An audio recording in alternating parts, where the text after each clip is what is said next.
오늘은 테슬라 모델 S의 센터 디스플레이 터치 패널, 그리고 운전석의 계기판, 클러스터 화면, 그리고 또 내비게이션, 뭐 이런 것들에 대한 전체적인 유저 인터페이스에 대해서 한번 알아보려고 합니다. 맨 먼저 다들 테슬라 차량 봤을 때 가장 의외로 생각하는 이 대형 터치 스크린이 가운데 이렇게 또 박혀 있는데요. 맨 위에 이제 이 열쇠 모양은 차 문을 열고 닫을 수 있는 그런 버튼이고요. 그 옆에 이제 충전 메뉴를 바로 띄울 수 있는, 세부 화면에 대한 내용은 나중에 다시 한번 기회가 있을 때 설명을 드리도록 하겠습니다.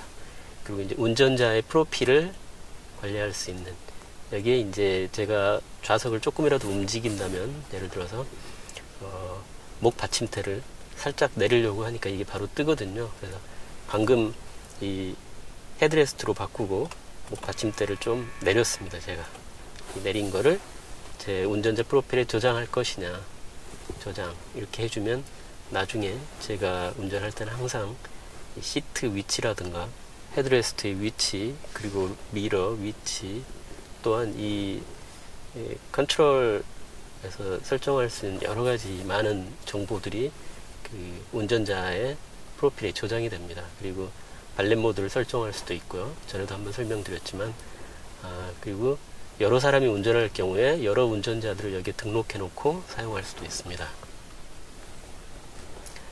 그리고 가운데 이 T 모양은 차량의 정보를 이렇게 보여주는, 여기서 살짝 내려보면 그동안 여러가지 이스터에그들이 많은데요. 그런 것들을 한 군데 모아놓은 것들입니다.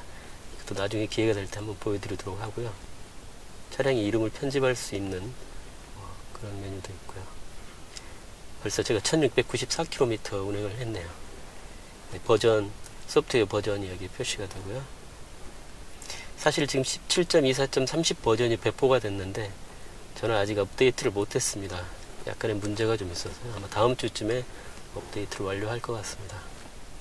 그리고 이제 음악, 내비게이션, 캘린더, 에너지 사용, 웹 브라우저, 후방 카메라, 이렇게 전화기, 7개의 큰 메뉴가 위에 있고요. 여기는 그 화면을 2개로 쪼개서 이렇게 볼 수도 있고, 여기 하나를 눌러주면 전체 화면으로 하나를 볼 수도 있습니다. 음악에 대한 전체 화면을 크게 이렇게 볼 수가 있고요.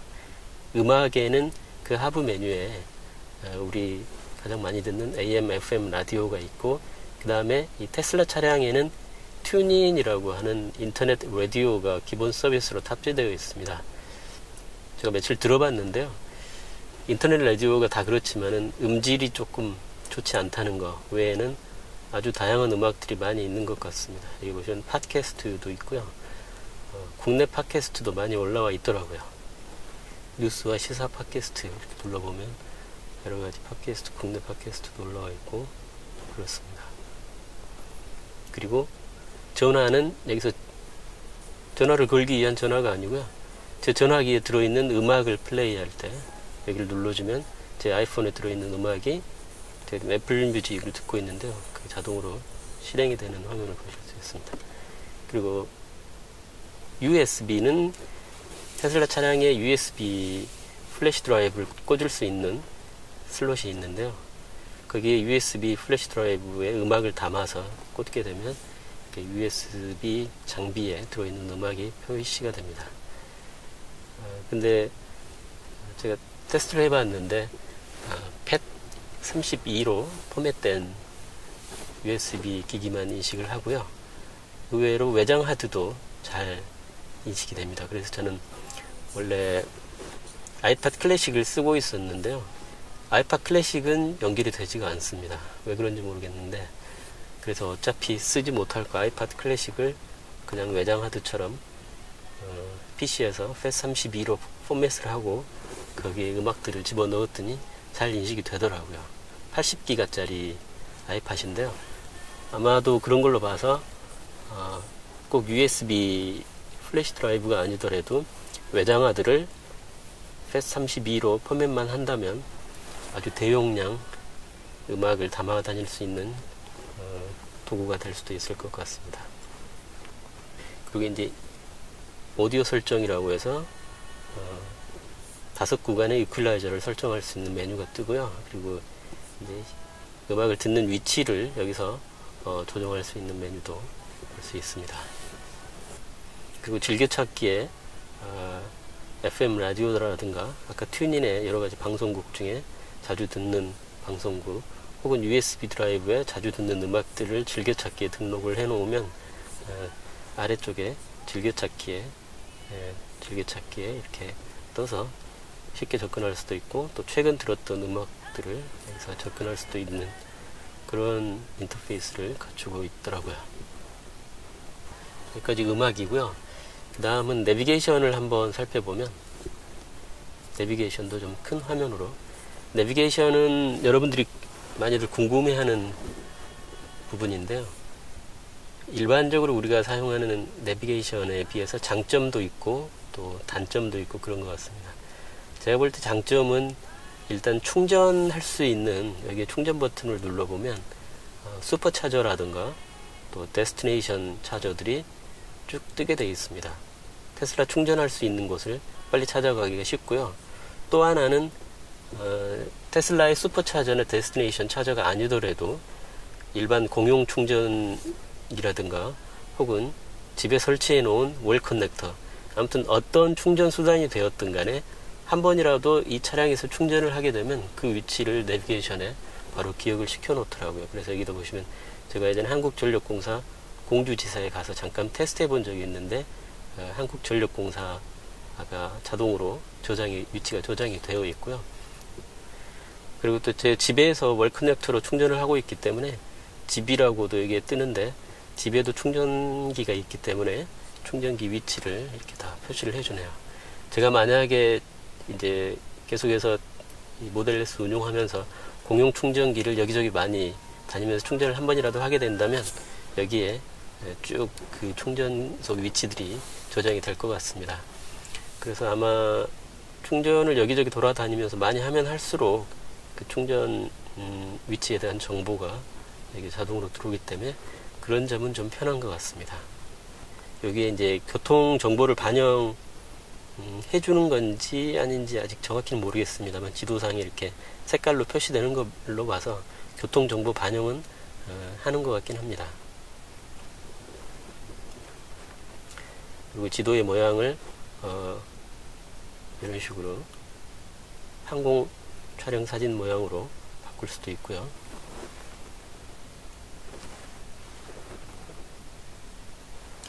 여기 이제 우리가 흔히 내비게이션 설정할 때 차량의 위치와 내비게이션 경로 위치를 일치시켜서 운전하기 편하게 그렇게 운영들을 많이 하는데요.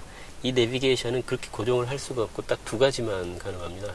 북쪽 고정이라고 그래서 항상 북쪽이 위로 가게 이렇게 설정할 수 있는 거 하나가 있고요. 경로 탐색을 만약에 한국전력공사로 이렇게 만약에 했다고 하면 이렇게 한국전력공사까지의 위치를 한눈에 볼 수 있는 그런 설정이 있습니다. 그러니까 북쪽을 고정해서 하거나 북쪽 고정으로 하거나 아니면 전체 경로를 한 화면에 보여줄 수 있도록. 근데 이렇게 되어 있다고 해서 굳이 꼭 불편하진 않는 것이 일반적으로 주행 중에 이쪽 센터 디스플레이를 쳐다보지는 않고요. 이쪽에 이제 이따가 다시 제가 설명드리겠지만 운전석 계기판에 또 내비게이션이 화면이 뜨기 때문에 턴바이턴 안내 같은 경우에는 운전석 계기판 쪽을 보면서 운행을 하면 되고 전체 경로 중에 내가 어디쯤 가고 있는지 정도를 이렇게 설정을 해놓고 운행을 하신다면 편하게 운영할 수 있을 것 같습니다.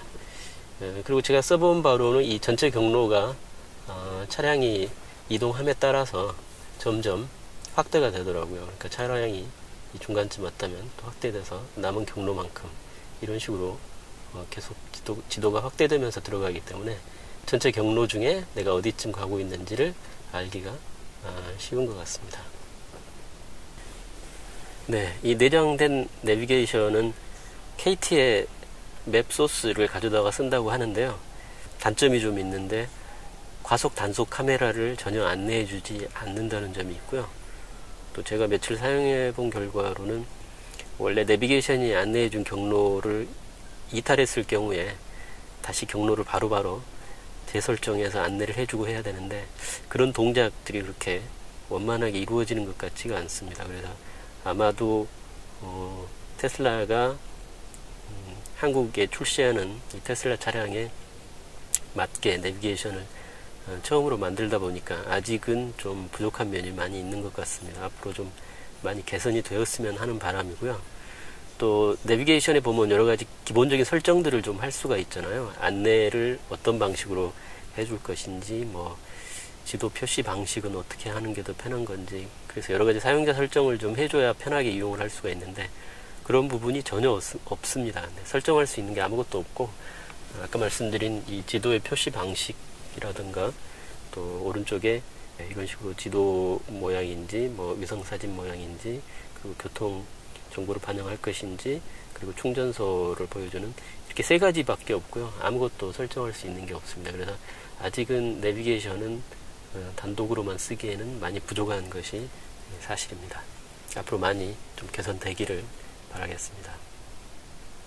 자, 그리고 이제 그 테슬라 차량을 처음 보신 분들은 대부분 이 가운데 이 커다랗게 떡 박혀 있는 이 센터 디스플레이를 보고 깜짝 놀라시고들 하는데요.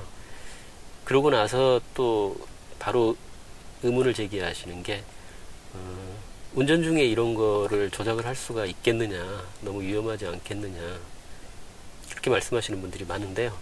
사실 제 생각에도 운전 중에 이 디스플레이에 뭔가를 조작한다는 것은 맞지가 않고요. 사실 이 운전석 쪽 계기판 화면에 대부분의 설정할 수 있는 것들을 이쪽에서 할 수 있게 만들어져 있습니다. 그래서 이 센터 디스플레이에 물리적인 버튼이 없어서 불편할 거라는 생각은 실제 운전을 해보시면 그렇지 않다는 것을 느끼실 수가 있을 것 같습니다. 자, 다음은 캘린더. 네, 일정이 전혀 없네요. 제가 이렇게 한가한 사람이 아닌데 일정이 하나도 없네요. 이거는 본인의 스마트폰, 연동된 스마트폰의 일정을 테슬라 차량으로 가져와서 보여줍니다. 매일 아침마다 차에 앉았을 때 보여지게 할 수도 있고요. 그날의 일정을. 저처럼 일정이 별로 없는 사람들은 그런 기능이 별로 쓸모가 없더라고요. 자, 이게 그 다음에 에너지 사용량을 보여줄 수 있는 화면이 있고요. 거리별로 평균 주행거리, 그리고 순간 주행 가능 거리, 이렇게 해서 이 평균선보다 위쪽으로 올라와 있는 거는 제가 좀 밟았다는 얘기고요. 이 평균선보다 좀 아래쪽으로 내려온 거는 연비 운전을 많이 했다, 이렇게 표시가 되더라고요. 그래서 회생제동이 많이 일어난 구간이고요. 조금 배터리를 많이 소모한 구간입니다. 그래서 본인의 운전 스타일을 이걸 보면서 좀 바꿀 수도 있고, 배터리가 만약에 많이 부족하다면 이 그래프를 보면서 최대한 배터리를 아끼면서 운행하기 위해서는 이 화면을 참조할 수도 있을 것 같습니다. 그리고 이제 경로 주행 예측이라고 해서 내비게이션 경로가 설정이 안 되어 있어서 나오지 않는데요. 내비게이션 경로를 설정을 하고 나면 그 설정된 경로만큼 갔을 때 배터리가 어떻게 될 것인지, 에너지 사용량이 어떻게 될 것인지를 예측해서 보여주는 화면입니다. 다음은 웹브라우저인데요.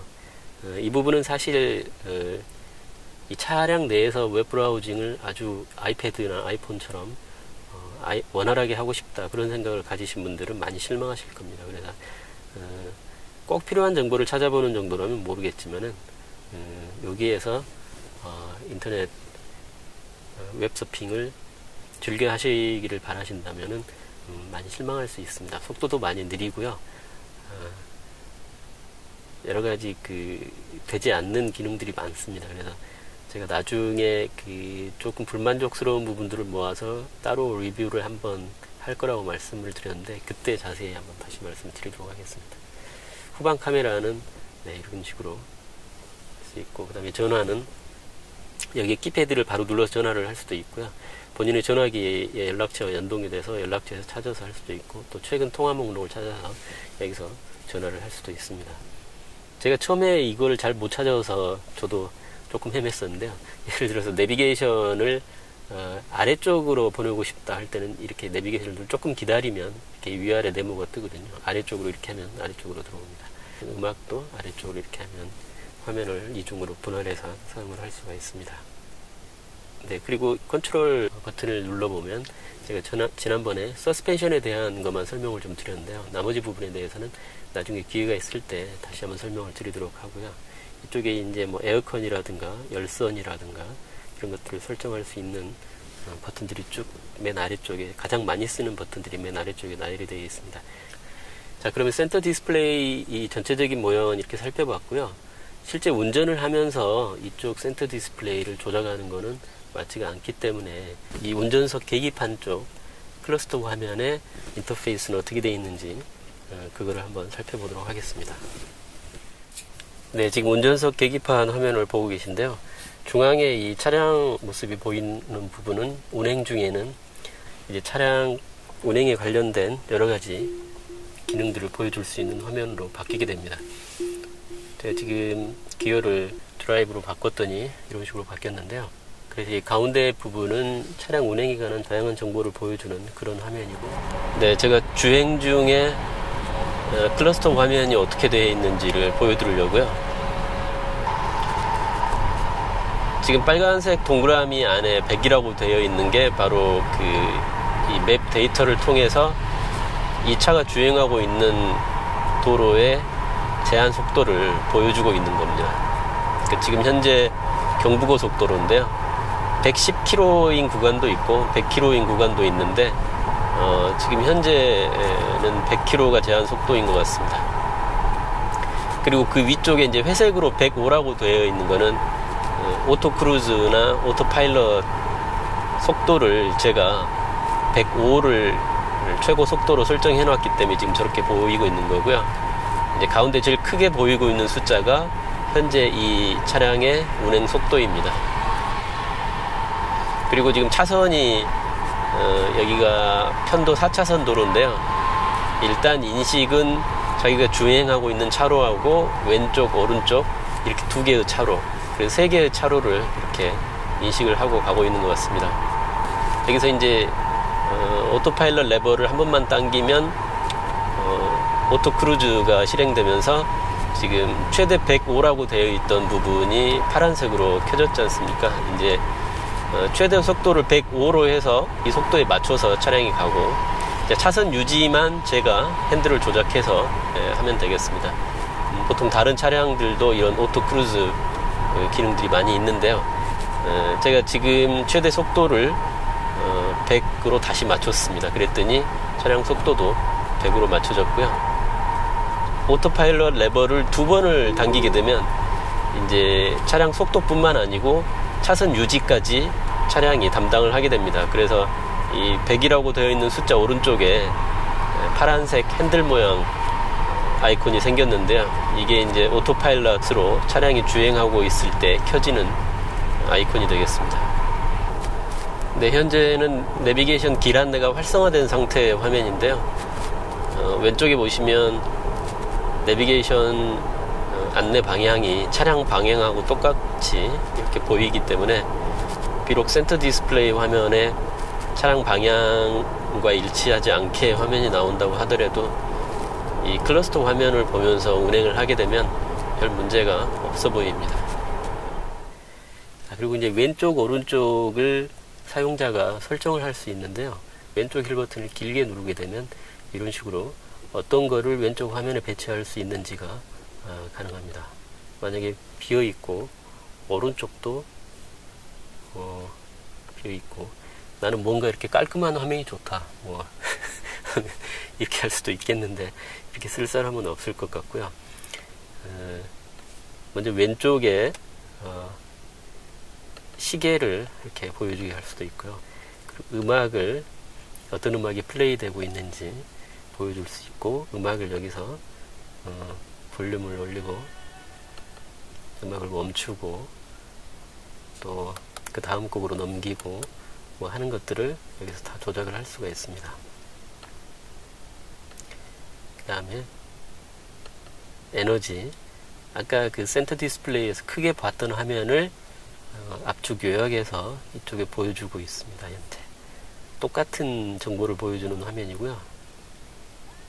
그리고 주행거리, 최근 충전 이후에 제가 오늘 51.3km를 운행했다고 나오고요. 연비가 1km당 175W를 사용했다고 나오네요.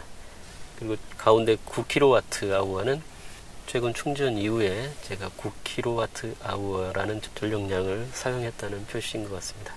그 아래의 누적 주행 거리는 이 차 출고한 이후에 운행했던 1694km라고 나오네요. 그 다음에 이제 차량 상태는 타이어의 공기압을 여기에 보여줍니다. 지금 운행을 안 하고 있는 상태이기 때문에 보여주지 않고 있고요. 네, 맨 아래가 내비게이션 화면인데 경로가 없기 때문에 뜨질 않는데요. 이 왼쪽 화면은 어떤 기능을 선택했든지 간에 내비게이션에서 경로를 선택을 하게 되면 자동으로 내비게이션 화면이 왼쪽으로 들어오게 되어 있습니다. 지금도 제가 경로를 설정했더니 바로 왼쪽에 내비게이션 화면이 뜨는데요. 바로 이 클러스터 화면에 우리가 흔히 내비게이션에 보는 방식으로 이렇게 화면이 뜨기 때문에 차량의 주행 방향에 따라서 이쪽 화면이 바뀌기 때문에 운행 중에는 이 클러스터 화면을 보면서 운행을 하시면 편리합니다. 그리고 아까 말씀드렸지만 전체 주행 경로 중에 내가 어디쯤 와 있나 이런 거를 보고 싶을 때만 한 번씩 전체 센터 디스플레이에 내비게이션 전체 경로를 이렇게 한 번씩 볼 수 있고, 네, 뭐 내비게이션을 굳이 띄우기 싫다면 뭐 이렇게 바꿀 수도 있긴 합니다. 그렇지만 그래도 턴 바이 턴으로 요 다음 턴이 어디서 되는지는 그럼에도 불구하고 아래쪽에 이렇게 표시가 되는 걸 보실 수 있습니다. 그리고 이제 오른쪽 휠 버튼을 이렇게 또 길게 누르게 되면 이쪽도 아까와 마찬가지로 시계, 미디어, 에너지, 주행 거리, 차량 상태 등을 보여주고요. 이 왼쪽은 내비게이션이 나왔지만 오른쪽은 이 전화가 현재 통화 중이 아님 해서 뜨지가 않는데요. 만약에 전화가 왔다거나 내가 전화를 걸게 되면 이쪽에 전화 관련 메뉴가 뜨게 되겠습니다. 그래서 전화를 끊을 수도 있고 또 전화 통화 볼륨을 올리거나 내릴 수도 있습니다. 안녕하세요. 제가 114로 전화를 걸어봤는데요. 생각하는 KT 연속 한국 산업 서비스 품질 지수 1위를 달성했습니다. 늘 변함없이 고객만을 생각하는 KT가 되겠습니다. VIP. 네, 뭐 이런 식으로 할 수도 있고요. 통화 종료를 했습니다. 그러니까 오른쪽에도 무엇을 설정해 놨든지 간에 전화 통화를 하게 된다면 오른쪽에는 전화 관련 메뉴가 뜨도록 되어 있습니다. 자, 그리고 또 오른쪽은 이 휠 버튼 아래쪽에 메뉴 버튼이 있어서 오른쪽 휠 버튼을 어디에 할당할 것인지를 고를 수가 있습니다. 이렇게 차량 온도, 에어컨 팬 속도, 그리고 화면 밝기, 그리고 최근 통화, 연락처 이렇게 고를 수가 있는데요. 만약에 온도를 이렇게 설정을 한다면은 제가 여기서 차량의 온도를 손쉽게 낮추고 높일 수가 있고요. 팬 속도를 이렇게 현재 1단인데 올리거나 내릴 수도 있고, 또 화면 밝기를 여기서 올리거나 내릴 수도 있고, 또 전화 최근 통화 그리고 연락처를 여기서 바로 눌러서 가나다라 순에 따라서 연락처를 검색할 수도 있습니다. 그렇기 때문에 사실 이 운전 중에 센터 터치 패널을 이렇게 조작하면서 할 필요가 거의 없고요. 이쪽 운전대 위에서 이런 조작들이 다 가능하기 때문에 흔히들 말씀하시는 조작이 불편할 것 같다는 걱정은 하실 필요가 없을 것 같습니다. 그리고 이 운전석 계기판의 디스플레이에 나오는 이쪽 컴퓨터하고 센터 디스플레이 쪽 컴퓨터하고 아마 분리가 되어 있는 것 같더라고요. 그래서 이쪽 운전석 계기판 쪽 컴퓨터를 만약에 재부팅하고 싶다, 차량을 재부팅한다고 하니까 되게 생소하게 생각하실지 모르겠는데 사실 스마트폰하고 별 다를 게 없거든요, 이 차량이. 그래서 재부팅하고 싶다 할 때는 이 휠 버튼 위쪽에 버튼을 두 개를 동시에 이렇게 누르고 있으면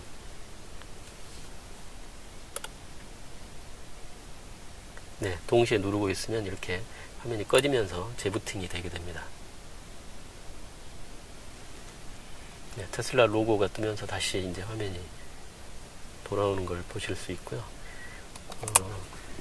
중앙에 센터 디스플레이도 재부팅을 할 수가 있는데요. 이 경우에는 이 운전석 양쪽 휠 버튼을 동시에 누르고 있으면은 네, 가운데 센터 디스플레이도 이렇게 재부팅이 됩니다.